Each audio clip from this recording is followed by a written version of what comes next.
이렇게 인사하셨으면 좋겠습니다. 오늘도 더웠지만 잘 나오셨습니다. 은혜 충만히 받으시기 바랍니다. 그렇게 인사하십시오.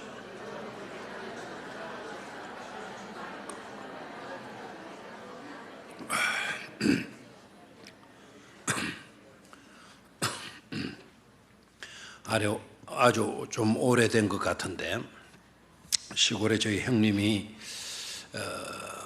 그 너구리 새끼를 한 마리 잡으셔서 그걸 키우시는 거예요. 때마침 제가 갔을 때인데 그 너구리 새끼니까 이게 얼마나 영특한지 그런 통 속에 이렇게 가두고 이렇게 하니까 요놈이 막 또 통을 끌고 막 밤새도록 낑낑거리고 그래가지고는 좀 자유롭게 해준다고 그 낚시줄 눈에 안 보이는 낚시줄 새끼 같은 걸로 묶어놨더니 이게 또 다 뜯어버리고 그래서 눈에 안 보이면서 질긴 낚시줄 몇 가닥으로 길게 해가지고는 그 너구리 새끼를 묶어놨어. 근데 이놈이 그리고 집 통에 문을 열어놔줬어. 근데 집단에는 밤에 그것도 주인 안 볼 때 탈출한다고. 드디어 문이 열렸으면서도 낮 때는 여기 바깥으로 나오지도 않고 방 안에 그 자기 집 안에 가만히 있다가 드디어 밤이 어석하게 깊어졌을 때 살금살금 기어나가 가지고는 도망을 간 거예요. 그 시골인지라 뭐 조금만 나가면 밭에 있고 곡식들이 있고 또 나무들이 있고 뽕나무들이 있고 그러니까 집단에는 이제 탈출해서 성공했다 생각을 해는 모양입니다. 저도 궁금해요. 요 놈이 혹시나 풀고 도망가지는 않았나. 그래도 밤에 시골의 밤은 좀 깜깜하고 그렇잖아요. 그래서 이제 아침이 되었을 때 나가봤어요. 진짜 도망가고 없는 거예요. 근데 도망갔을까요? 근데 형님은 그걸 굉장히 또 좋아해요. 동물들을 좋아해가지고.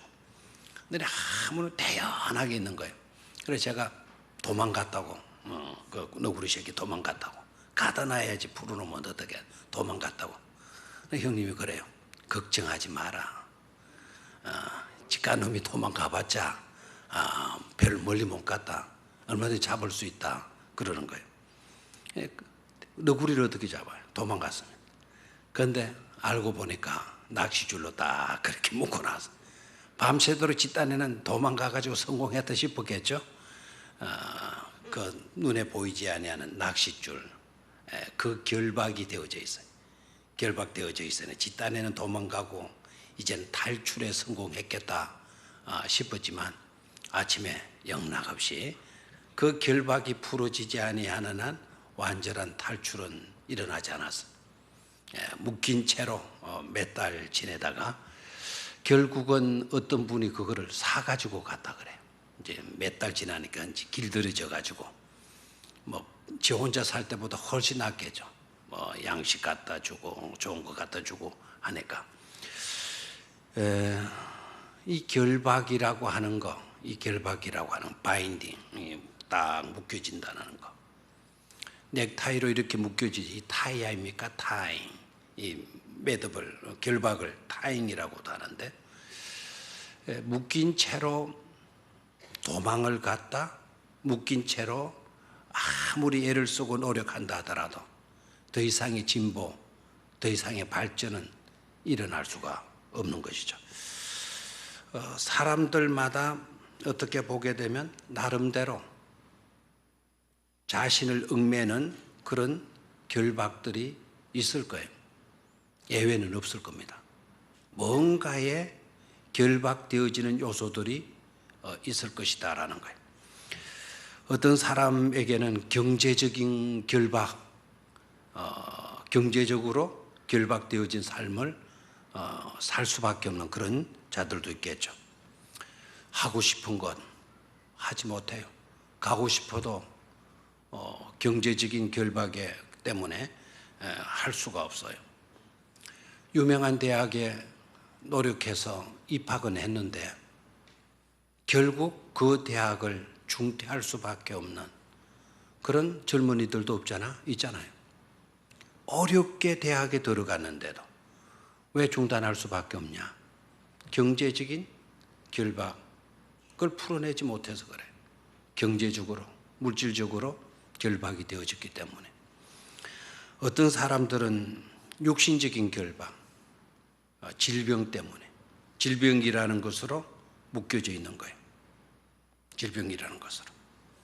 판사가 되어도 질병이라는 결박에서 벗어나지를 못하게 되니까 법정에서 옳고 그름을 재판해야 될 사람이 병원 침상에 누워서 나날을 보내야 되는 그런 사람들도 있죠. 건강이라고 하는 결박 때문에. 어떤 사람들은 심리적인 결박, 상처나 어떤 미련 때문에 더 이상 발전을 하지 못하는 거예요. 더 나은 미래를 꿈꾸지를 못하는 겁니다. 성공에 대한 집착, 그리고 마음속에 품고 있는 미움, 질투, 이런 것에 매여져 있게 되니까 늘 웃지도 못해요. 행복을 누려야 할 시간인데도 미움이라는 밧줄에 꽁꽁 묶여져 있다 보니까 누구도 사랑할 수가 없는 거예요. 너도 받아들일 수가 없는 거예요. 그래서 평생을 불행하게 살아가는 그런 자들도 없잖아 있는 것을 보게 돼요. 영국에서 있었던 이야기라고 그러는데 어떤 젊은이가 시골 큰 농장을 경영하는 지역을 지나가는데 이 젊은이가 낯설은 곳이어서 큰 농장에 밭을 일구고 있는 그 농부에게 길을 좀 물었어요. 그랬더니 이 농부가 친절하게 자상하게 좀 젊은이를 대해주고 했으면 좋겠는데 아주 무정하게 그리고 아주 인상사납게 이 젊은이를 대하고 만 거예요. 이 젊은이도 조금 문제가 있는 아주 성격이 나쁜 질이 좀 안 좋은 그런 젊은이였던 것 같습니다. 이 젊은이가 그 무뚝뚝하고 아주 냉정하고 무정한 그 농장 주인에게 좀 앙심을 품고 내가 좀 보복을 해야 되겠다. 그렇게 마음을 먹고 농부의 그 밭에다가 아주 지독한 잡초 씨앗을 구해다가 그리고 그 밭에 몰래 갖다 뿌려버린 거예요. 그 잡초는 한번 뿌려지게 되면 도무지 인간의 힘으로는 그 잡초를 제거할 수 있는 그런 것이 아니라고 그래요. 한 몇십 년 동안 막 그 밭에 매여 가지고 그 잡초를 제거해도 한 30년 걸려야 그 잡초를 제거할 수 있는 그런 잡초, 아주 무서운 그런 잡초 씨앗을 뿌린 거예요. 그리고 몇 년이 지났어. 이 젊은이는 그 사실을 들어 깡그리 다 잊어먹고 이제 새 출발하기 위해서 어느 아가씨를 만나게 되고 그 아가씨를 사랑하게 되고 그 아가씨와 결혼하게 되어졌어요. 부모에게 결혼 승낙을 받기 위해서 떡 가보니까 세상에 이럴 수가 있습니까? 그렇게 무정하고 그렇게 쌀쌀 맞고 그렇게 인상 사나운 바로 그분이 자기가 결혼을 약속하고 사귀었던 그 아가씨의 아버지라는 사실을 그리고 이제 숨겼어요. 그런 일들이 있었다는 걸 숨기고 결혼을 했는데 그런데 그 아가씨의 아버지 그러니까 이 젊은이에게서는 장인이 되었죠. 그 장인이 그에게 딸과 그 사위에게 자기가 경영하는 밭을 다 내어준 거예요. 그러니까 그 젊은이는 5년 뒤에 그 밭을 그 장인으로부터 유산을 받게 되었고 그리고 그 이후에 30년 동안 그 밭의 잡초를 제거하면서 살아야만 했다는 이야기예요. 어제 왜 썰렁하게 가만히 앉아 있어요? 자신이 과거에 뿌렸던 미움의 씨앗이 30년 동안 그 인생을 결박해 버린 것이죠. 이와 같이 우리들은 우리의 삶을 얽으면은 그런 밧줄이 얼마나 많은지 몰라요. 그런 밧줄에 결박되어지면서 살아가고 있는 것이, 몸부림치고 있는 것이 우리 인생들일 수도 있습니다. 이 결박을 풀지 못하면 우리는 건강한 인생을 살아갈 수가 없어요. 이 결박을 우리가 풀지 못하면 하나님이 기뻐하시는 열매 맺는 삶으로 전진해 갈 수가 없다는 사실입니다. 자, 사랑의 집짓기 오늘은 27번째, 원래 29번째가 아닌지 모르겠는데 27번째 결박 풀어가기라는 제목으로 말씀을 나누도록 하겠습니다. 어떻게 하면 우리의 삶을 얽어매어 버려서 전진할 수도 없고 건강한 인생을 살지도 못하게 하는 그런 결박을 풀어갈 수 있을까?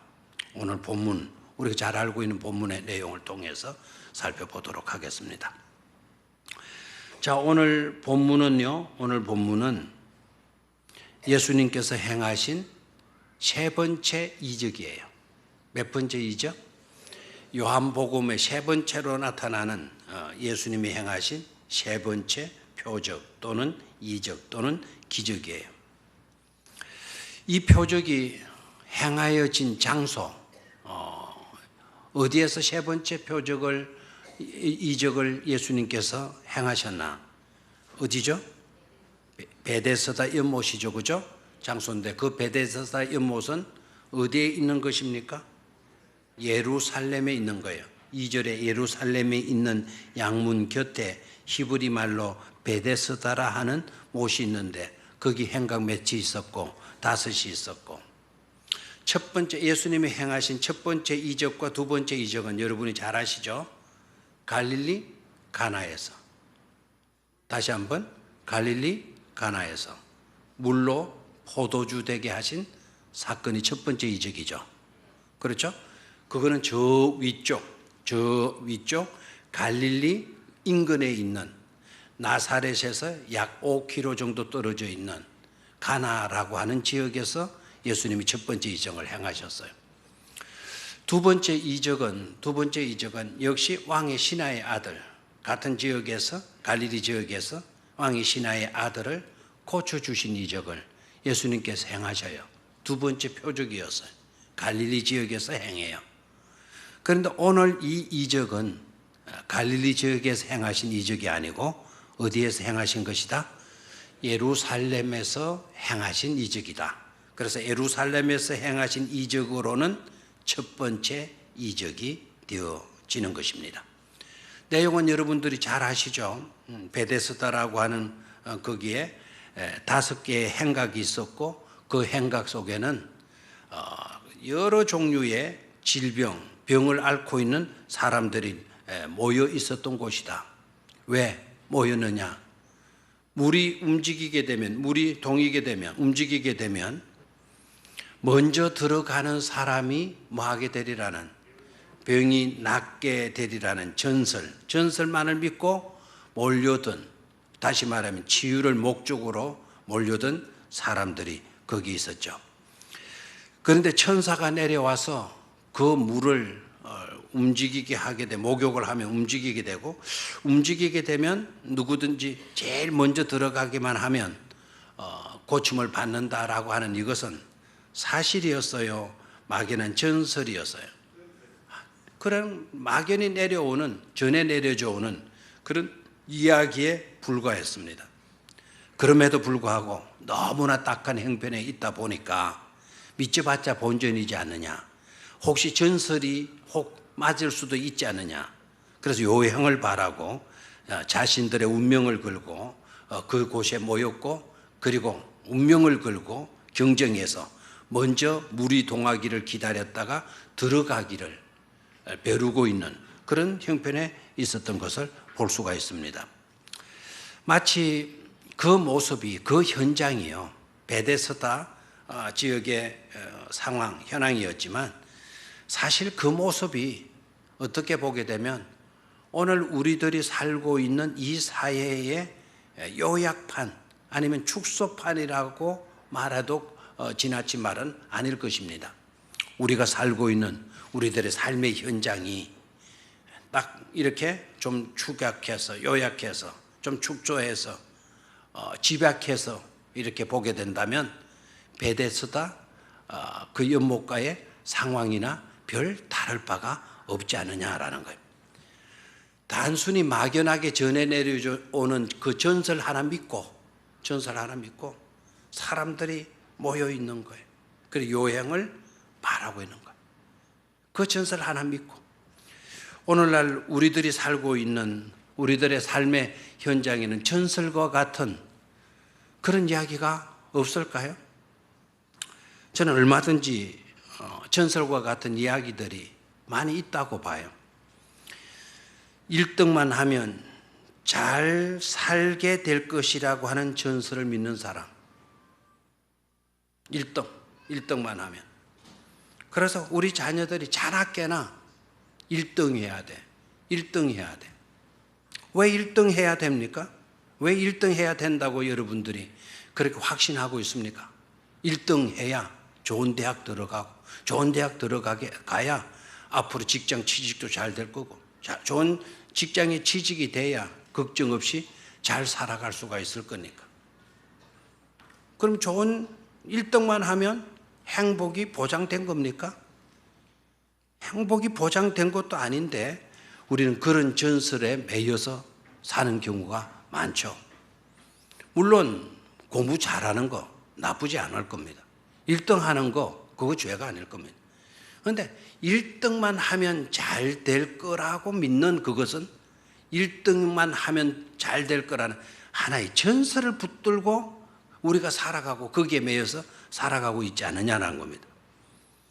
대학을 가기만 하면 성공한다는 전설을 믿는 사람, 남들보다 돈을 많이 벌기만 하면 행복해지리라고 하는 그런 전설을 믿고 사는 사람, 먼저 출세만 하면 인생의 모든 문제가 해결된다는 그런 전설, 막연한 사실인데도 막연한 일들인데도 그것을 믿고 서로 밀치면서 내가 차지해야 돼 서로 밀치고 싸우는 모습이 오늘 우리들의 삶의 현장의 모습이고 있지 않습니까? 온전하기만 하면 경험만 많으면 아니면 스펙을 많이 가지기만 하면 출세할 수 있단다. 온전하기만 하면 100% 잘할 수 있다라고 하는 그런 전설. 그래서 온전해야 돼. 온전해야 돼. 그런 전설을 믿고 사는 사람들도 많이 있어요, 없어요? 많이 있어요. 세상에 불완전한 것보다는 온전한 삶을 사는 게 훨씬 낫겠죠. 그러나 저와 여러분들이 100% 온전해질 수 있습니까, 없습니까? 크게 좀 대답을 해봐요. 100% 온전해질 수 있어요, 없어요? 온전한 사람은 있을 수 있습니까, 없습니까? 없어요. 경험 많이 하면 온전해질 수가 있습니까? 그 직에 10년, 20년, 30년 그 한 가지 직업에만 종사하게 되면 그 직종에 있어서는 베테랑이 되는 건 맞겠죠. 그럼 베테랑은 모든 문제들을 다 해결할 수 있는 그런 능력을 가진 자입니까? 가진 자입니까? 없어요. 없어요.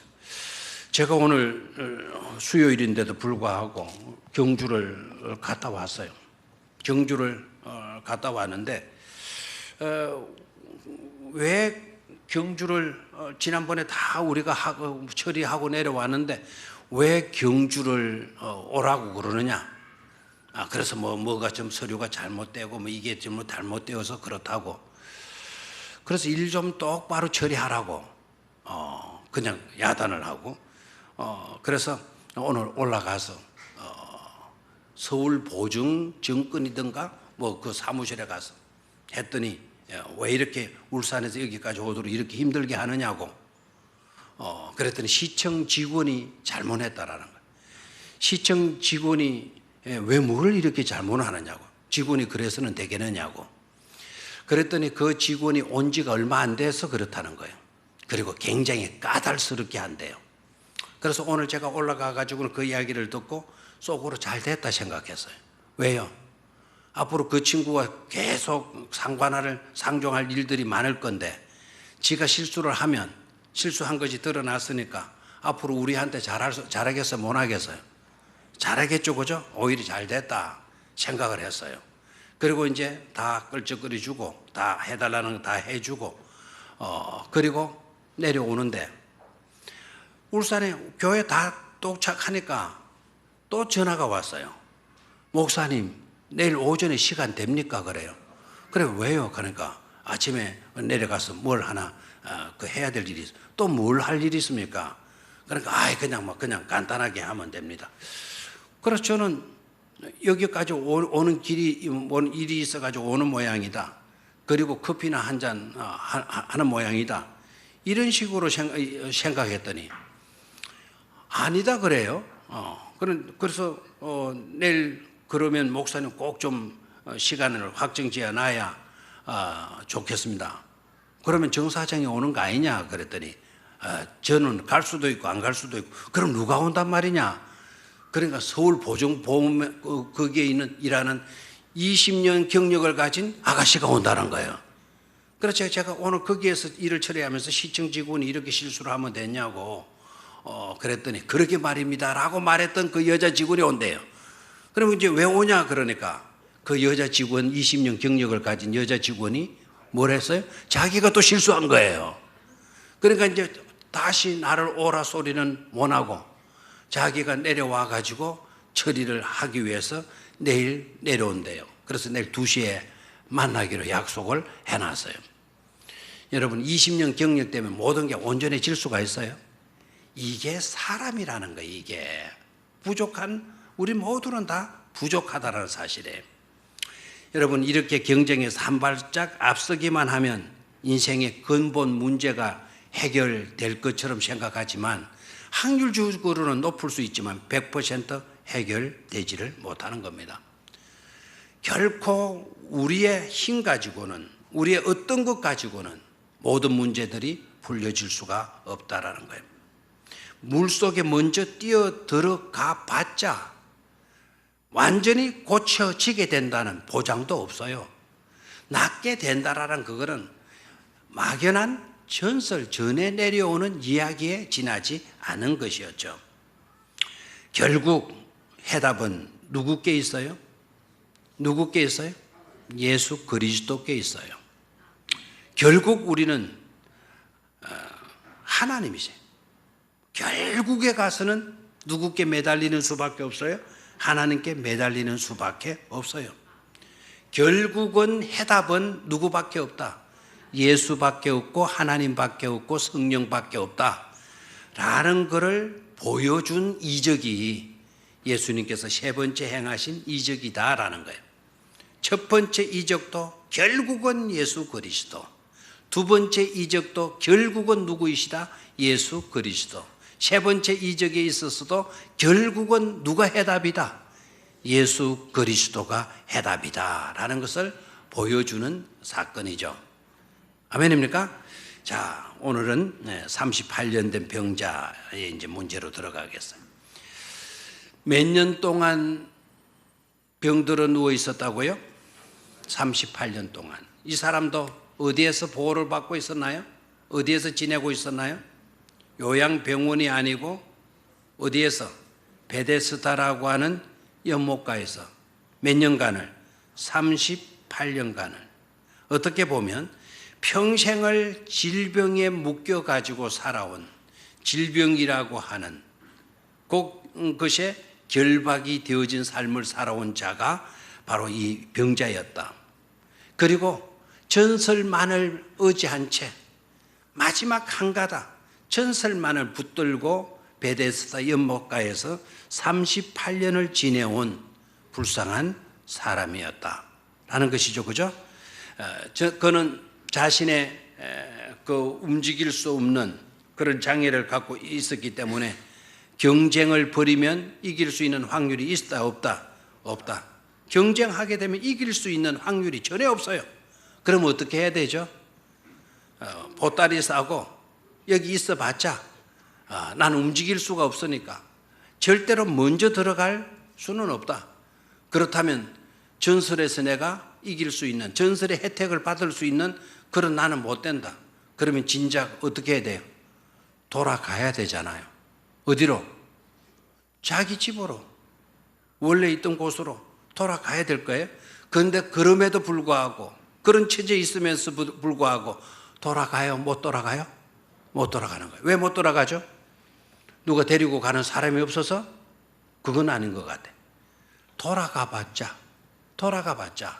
뾰족한 수가 있다 없다? 없다. 38년 된 병자, 거동이 불편한 이 사람, 경쟁에서 이길 수 없음에도 불구하고 그래도 혹시나 하는 마음으로 베데스다 연못가에서 머물러 있었던 것이죠. 그런 그를 누가 만나 주십니까? 예수님께서 그런 그를 만나 주셔요. 그리고 평생 매여 있던 그의 육체적인 결박을 우리 주님이 풀어 주시게 되죠. 되나요? 그러면 얽매이고 있는 모든 결박을 풀고 일어서려고 하면 우리에게 뭐가 필요한 것인가 라는 것을 생각을 해야 되겠습니다. 첫 번째로 우리에게 필요한 요소 6절을 같이 읽습니다. 6절 시작. 예수께서 그 누운 것을 보시고 병이 벌써 오래된 줄 아시고 이르시되 네가 낫고자 하느냐. 다시 한번 그 구절을 읽어야 되겠죠. 시작.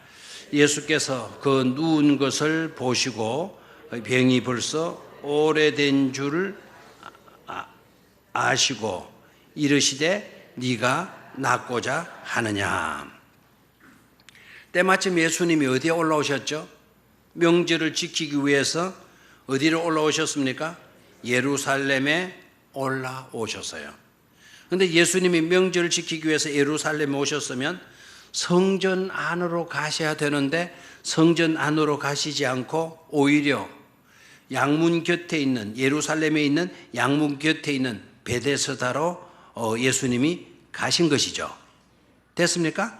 그래서 예수님께서 그곳에 가셔서 그곳에 있는 38년 병이 들어가지고 누워있는 병자를 우리 주님이 보신 거예요.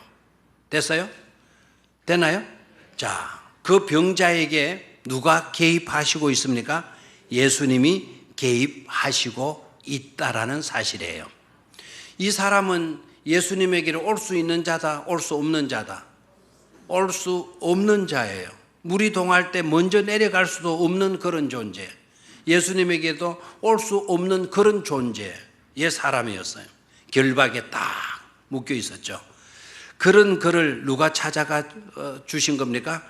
예수님께서 먼저 찾아가 주신 것입니다.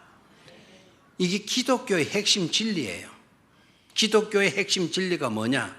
하나님이 우리를 찾아와 주신다라는 사실이에요. 하나님이 우리의 문제 속에 개입해 주신다라는 사실이 기독교의 기본 진리이고 있다라는 거예요. 우리가 찾아가는 것 아닙니다.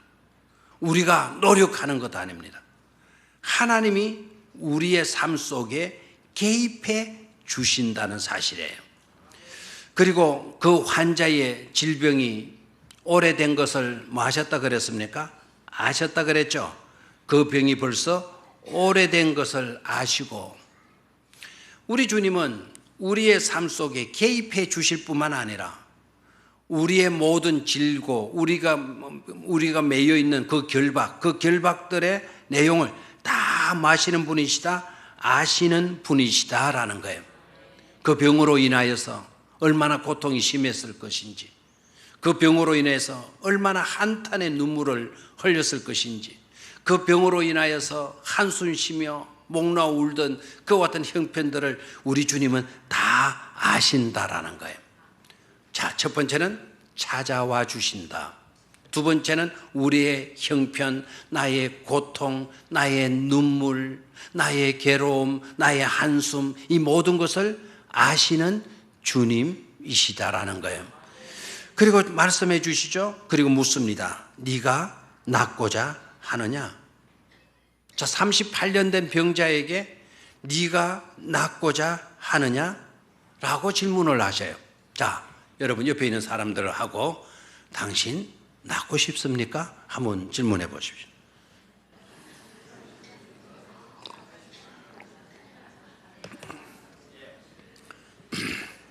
당신 낫고 싶습니까? 이러니까 내가 어디 아픈데? 내가 뭘 문제인데? 막 이런 사람도 없잖아. 있을 수 있을 거예요. 38년이나 된 병자에게 우리 주님께서 다가가셔서 질문하셔. 네가 낫고자 하느냐? Do you wanna get well? 너 잘 되고 싶어 너? Do you wanna get well? 너 잘 되고 싶니? 38년 된 병자라 그러면 그렇게 물으면 돼야 안 돼요? 이렇게 하셔야 되는 거 아닙니까? 너 38년 됐구나. 네 눈물 안다. 네 한숨 내가 안다. 네 괴로움 내가 알고 내가 너를 찾아왔단다. 너 낫고 싶지? 정말 많이도 낫고 싶지? 내가 오늘 고쳐주마. 이러셔야 될 것 아니에요? 근데 찾아와 주셨어요. 그리고 모든 형편을 아시고 계셔요. 그렇다면 내가 너를 안다. 네 낫고 싶은 마음 내가 안다. 내가 고쳐주마. 그냥 고쳐주시면 될 것 같은데 너 낫고 싶니? 너 낫고 싶니? 묻지 않아도 될 질문을 우리 주님께서 하시죠. 자, 왜 이런 질문을 우리 주님께서 하셔야만 하셨을까요? 우리 주님 한 가지를 확인하시고 계시죠. 38년이나 지났지만 지금 한 해 두 해도 아니고 38년이나 지났지만 38해가 지났지만 여전히 네가 낫기를 원하고 있냐? 38년이 지난 지금 이 순간도 너 낫고 싶니? 네 낫기를 원하느냐? 라는 질문을 하신 것이죠. 38년이 지났어도 네 마음 문을 네가 열고 낫고 싶다 이렇게 하겠냐? 여러분 어떻습니까? 우리도 1년, 2년, 3년, 4년, 5년, 6년 한 10년 정도 지나면 아마 그때까지는 그러는지 몰라요. 10년이 지나고 20년이 지나면 자포자기 하지 않을까요? 30년이 지나면 또 어떻게 했어요? 자포자기 하지 않았겠어요? 38년 동안 그 모양 그 상태로 그 모양 그 상태가 아니겠죠. 건강한 사람도 38년 지나면 다 시들어지고 약해지고 허약해지고 주름지고 구부러지고 이렇게 다 하잖아요. 근데 그런 병 걸려가지고 38년 되었으니까 완전히 또 망가지지 않았겠어요? 그런 상태에 있을지라도 네 마음의 근본적인 소원, 낫고 싶은 마음이 있니? 네 낫고자 하느냐? 다시 말하면 우리 주님은 그렇게 질문한 데에는 마음 문을 열 수 있는 기회를 주고자 하심에 있었다라는 거예요. 지금이라도 네가 마음 문을 열어라. 지금이라도. 이때까지 네가 자포자기하고 있었다 할지라도 이 순간 네 마음 문을 열어라. 아멘입니까? 이때까지 절망이고 온갖 수단 다 해보고 100번을 하고 200번을 하고 300번을 하고 10,000번을 했다 할지라도 우리 주님께서 오셔서 너 낫고 싶으냐? 라고 물으신다고 한다면 우리는 희망을 가지고 우리는 제대로 마음 문을 열고 대답할 수 있어야 될 줄로 믿습니다. 자, 너 낫고 싶으냐? 네가 낫고 싶으냐? 라는 질문을 하니까 아니나 다를까 7절을 봐요. 7절 다 같이 읽습니다. 시작. 병자가 대답하되 주여 물이 움직일 때에 나를 못에 넣어주는 사람이 없어 내가 가는 동안에 다른 사람이 먼저 내려가나이다 그랬어요. 어떻습니까? 낫고 싶다라고 고백을 해요? 낫고 싶다고 고백합니까? 고백이 없어요. 뭐라고 대답하죠? 다른 사람이 먼저 들어가 버린다. 또 뭐라 그럽니까? 나를 못에 넣어주는 사람이 없다. 마음이 병들어 있는 것을 보게 돼요. 낳고 싶습니다. 꿈에도 소원은 낳고 싶습니다. 38년이 지냈을지라도 오직 한 가지 저에게는 소원은 낳고 싶은 욕망밖에 없습니다. 그 소원밖에 없습니다. 이래야 될 건데 지금 이 사람의 대답을 보게 되면 마음이 병들어 있어요. 탓하는 마음으로 나타나고 있어요. 남을 탓해요. 남을 탓해요. 나의 불행이 누군가의 책임이라고 하는 원망하는 썬뿌리의 마음이 그대로 드러나고 있는 것을 보게 돼요. 자신의 말을 통해서 그것이 드러나고 있어요. 나의 불행은 누군가의 책임, 나의 불행이 누군가의 책임이라고, 남들이 나를 안 도와줘서 내가 이렇게 되어져 있는 것이라고, 다 저거들 먼저 들어가서 내가 이 모양 이 꼴로 지내는 것이라고, 지금 남을 탓하는 마음을 갖고 있어요, 이 사람이. 그리고 두 번째로 또 보게 되면 자기 중심적인 이기심이 그대로 드러나고 있죠. 그렇죠? 이 사람 봐요. 나를 못에 넣어주는 사람이 없어. 내가 가는 동안에 다른 사람이 먼저 많아이다. 내려가나이다. 전부 다 지 잘 되려고 먼저 행한다는 거예요. 이 사람도 이기주의일 뿐만 아니라 다른 사람들도 다 어떤 상태에 있는 거죠? 다 자기밖에 모르는 그런 상태에 놓여 있는 것을 보게 돼요. 오늘 우리들이 살고 있는 이 시대의 가장 최악의 그 악질적인 요소가 뭐라고 이야기하죠? 오늘 이 시대를 어떤 시대라 그래요? 극단적 이기주의라 그러죠? 극단적 이기주의. 오직 자기밖에, 오직 누구밖에 모르는 세상, 자기밖에 모르는 세상. 이것이 현대 가장 심각한 위기의 요소라는 거예요. 우리는 안 그럴 것 같죠? 여러분들은 안 그럴 것 같죠? 저도 안 그럴 것 같아요? 저도 어떻게 보게 되면 이기주의일 때가 너무 많아요. 이기주의일 때. 믿음 좋고 선한 체하고 아주 양반 같은 사람도 어떤 일이 딱 발생하게 되면 이기주의적인 요소가 그대로 드러나는 것을 보게 돼요. 자, 오늘 이 사람 봐요. 남을 탓하고 있죠. 남 때문에 내가 이렇게 되어진 것이라고. 그리고 두 번째는 뭡니까? 다 지 먼저 들어가는 그런 일들 때문에 내가 지금 이렇게 지내오고 있는 것이라고 이야기를 해. 다른 사람이 어떻게 되든 말든 I don't care. 나한테는 관심이 없다. 네가 뭐 어떻게 되든 나와 상관이 없다. 라는 식이 오늘 우리들이 살고 있는 삶의 현장의 모습이에요. 정상적인 사회의 모습, 정상적인 사람들의 공동체의 모습이라고 한다면 어떻게 되어질까요? 함께 내려가서 함께 고침받자. 죽어도 같이 죽고 살아도 같이 살자. 이런 공동체의 모습 아니겠어요? 근데 그런 모습이 있어요, 없어요? 왜 내가 같이 죽어야 돼? 니너 죽으라. 이거죠? 살아야 될 일이 있다고 한다면 누가 살아야 돼? 내가 살아야 돼. 왜 네가 살아야 돼? 내가 살아야지. 오늘 이런 설교를 하면 저와 여러분들의 양심이 좀 콕콕 찔려져야 되는데 대구챙이 탁 삐져가지고 그냥 콕콕 막 심장을 찌르듯이 찔러야 좀 어떤 반응이 나올 건데 지금 그러지를 않아요. 너는 설교해라. 설교해라. 우리는 알아서 들을게. 지금 이런 식인 것 같아요. 이 공동체, 이 현장의 모습이 너무 살벌하잖아요. 너는 너고 나는 나다. 38년 나발 없다.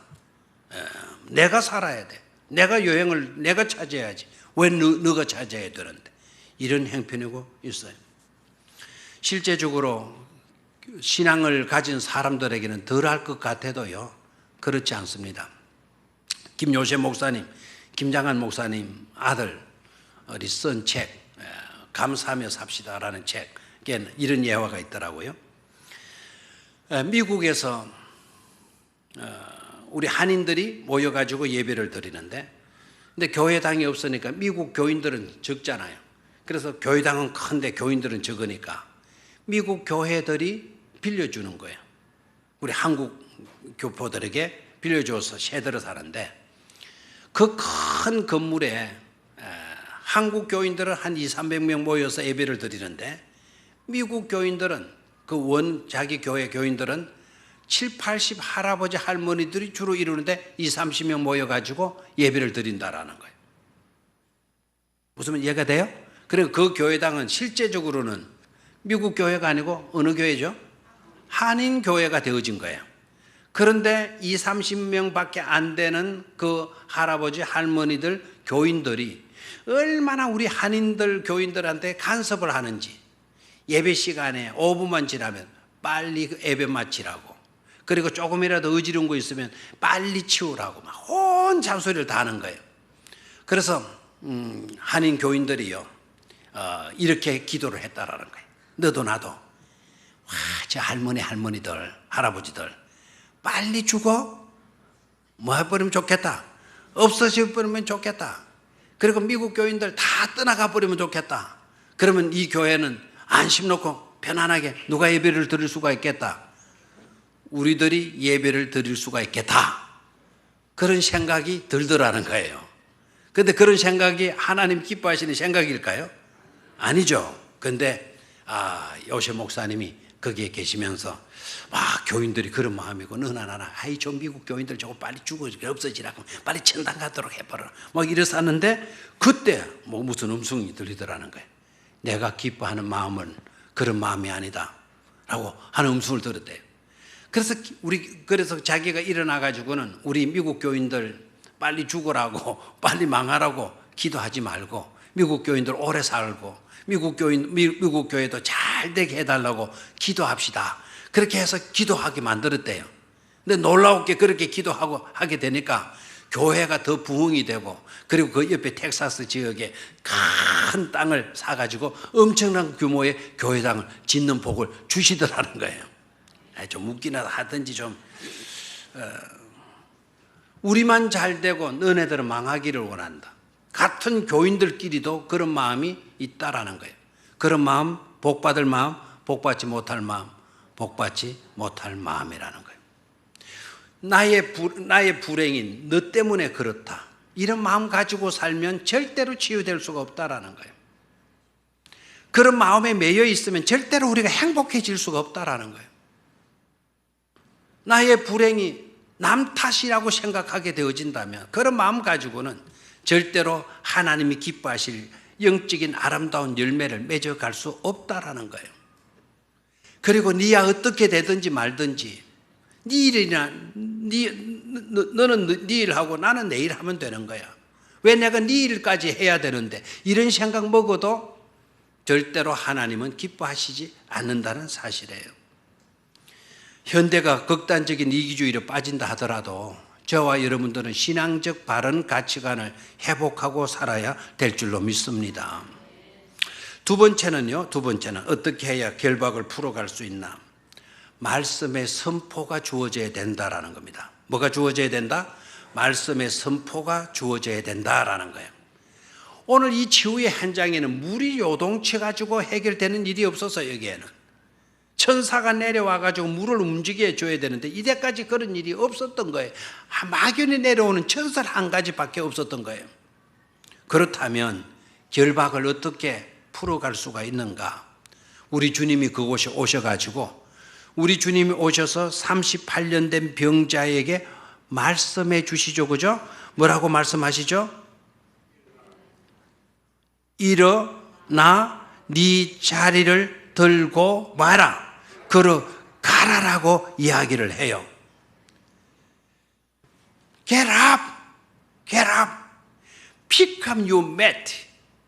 네 매트를 깔고 있던 그 돗자리를 들고 walk 해라, 걸어가라. Get up 해라, get up. 주님의 말씀이 떨어진 거예요.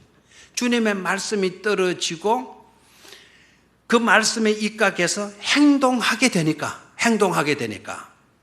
그 사람이 일어나 걷게 되는 이적의 역사가 나타나게 된 줄로 믿습니까? 그러나 결박이 풀어지려고 하면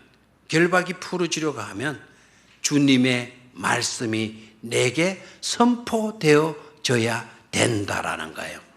다시 한번, 결박이 풀어지려고 하면 주의 말씀이 우리에게 뭐 해져야 된다? 선포되어져야 된다라는 거예요. 그 말씀 붙들고 말씀대로 행동하는 것, 말씀 붙들고 행동하는 것, 그게 바로 뭐라 그랬나요? 그게 바로 믿음이다 그랬죠. 그게 바로 또 말씀대로 따르는 것, 그게 바로 순종이다 하는 것이죠. 가나의 혼인잔치에서 우리 주님께서 하인들들은 뭐라고 이야기했나요? 항아리에 물을 채우라. 그리고 채웠더니 연회장에게 갖다 주어라 그랬죠? 그러면 하인들이 어떻게 했어요? 물을 채웠죠. 갖다 주라 했을 때 갖다 주었죠. 그게 바로 뭡니까? 그게 바로 믿음이고 그게 바로 순종이다 이거예요. 여러분, 하인이 우리 주님이 말씀하시지도 않았는데 이분은 능력 있는 분이니까 우리 돌 항아리에 물을 채우자. 우리 주님이 말씀도 안 했는데 하인들이 부지런해서 그 항아리에 물을 채웠어요. 그리고 우리 주님은 능력이 있으니까 이걸 연회장에 갖다 주면 포도주가 될 거야. 우리 주님 한마디도 말씀 안 했는데 하인들이 거기에 있는 물을 부어가지고 연회장에 갖다 주었습니까? 아니죠. 그거는 믿음이 아닌 거예요. 그거는 믿음 좋은 것이 아니에요. 주님의 말씀이 있었고 주님의 말씀대로 이들이 행동했다라는 사실이에요. 말씀이 주어져서, 말씀이 선포되어져서 그 말씀대로 행동하게 되어졌을 때 물이 변하여 포도주가 되고 38년 된 사람이 결박에 묶여있던 사람의 결박이 풀어져 나가게 되는 줄로 믿습니다. 말씀의 선포가 있어져야 된다라는 거예요. 마지막 세 번째는 새 삶의 결단이 필요하다라는 거죠. 새 삶에 뭐가 필요하다? 결단이 필요하다. 그 말은 무슨 말인가? 오늘 이 사람이 자기의 뭐를 들고 일어나요? 자리를 들고 일어나요. 그 매트입니다. 매트. Pick up your mat. 너의 매트를 픽업해라. 딱 움켜쥐서 쥐고 올려라. 그리고 걸어가라. 그 자리는 이 사람이 38년 동안 지내왔던 옛 삶의 터전을 말해요. 옛 삶의 자리를 들고 치워버리라는 거죠. 가라 그러니까 우리는 예수 그리스도를 믿고 결박에서 풀어졌다 그런다고 한다면 옛 삶을 뭐 할 수 있어야 돼요? 청산할 수 있어야 된다라는 거예요. 미움의 결박에 묶여져 살아왔다면 이제는 미움의 자리를 내팽겨 쳐야 된다라는, 집어들어서 치워버려야 된다라는, 아시겠죠? 남을 미워하고 늘 원망하고 남 탓이나 하고 살아온 그와 같은 것으로 내가 결박되어진 상태에 있었다고 한다면 이제는 그 자리를 들고 일어나서 치워버려야 된다라는, 그와 같은 삶들을 다 청산해 버려야 된다라는 거예요. 새로운 결단, 새로운 삶으로 나아가게 되어질 때 아름다운 사랑의 집은 지어가게 되어질 줄로 믿습니다. 그런 행복한 우리 병영교회 성도님들이 다 되시기를 주의 이름으로 축원합니다. 38년 동안 육신의 밧줄에 결박이 되어져서 살아왔지만 우리 주님 찾아와 주시고 말씀해 주시고 하게 되어졌을 때 그 결박